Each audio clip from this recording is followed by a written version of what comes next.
السلام علیکم دوستانو، زه هارون ځواک یم او په ځواک ټي وي کې تاسو ته هرکلی وایم. امید لرم چې ټول به روغ او جوړ اوسئ. دوستانو، نن به په دې ویډیو کې زه تاسو ته د سولر سیسټم یعنې شمسي نظام د 10 مختلفو سیارو د ثبت شوي اوازونو نمونې وړاندې کوم. دا اوازونه د ناسا ادارې لخوا ریکارډ شوي دي. دوستانو، په عام طور موږ انسانان د دې سیارو اوازونه نشو اورېدی، هغه ځکه چې په فضا کې اوازونه نن ټرانسفریبل دي، یعنې د اوازونو انتقال صورت نه نیسي. خو د ناسا ادارې د جدید ټکنالوژي په مرسته دا اوازونه په 100,000 هرټز فریکونسي تبدیل کړي تر څو انسان وتوانیږي چې دا اوازونه په سمه توګه واوري. نو دوستانو، راځئ د دې اوازونو طرف ته.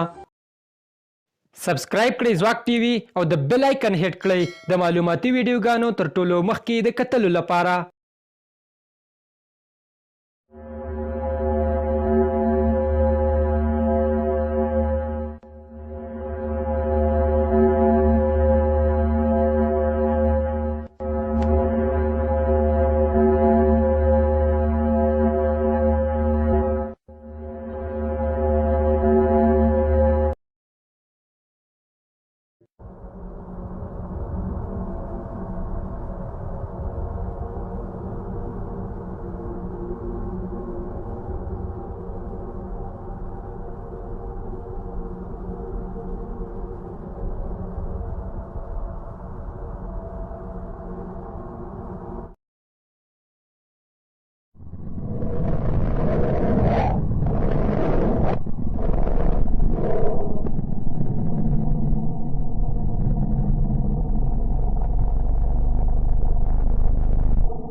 دوستانو، دا د دې سیارو اوازونه چې تاسو ته مې وړاندې کړه. د دې اوازونو په باره کې خپل نظر په کمنټ کې له ما سره ضرور شریک کړئ. که ویډیو مو خوښه شوی نو ویډیو لایک کړئ او د داسې معلوماتي او په زړه پورې ویډیوګانو لپاره زموږ یوټیوب چینل ځواک ټي وي سبسکرایب کړئ او د بیل آیکن هټ کړئ تر څو زموږ د هرې نوې ویډیو نوټیفیکیشن یعنې خبر تاسو ته تر ټولو مخکې در ورسیږي. تر بلې ویډیو پورې مې اجازت غواړم. د ځان ډېر خیال ساتئ. د خدای پامان.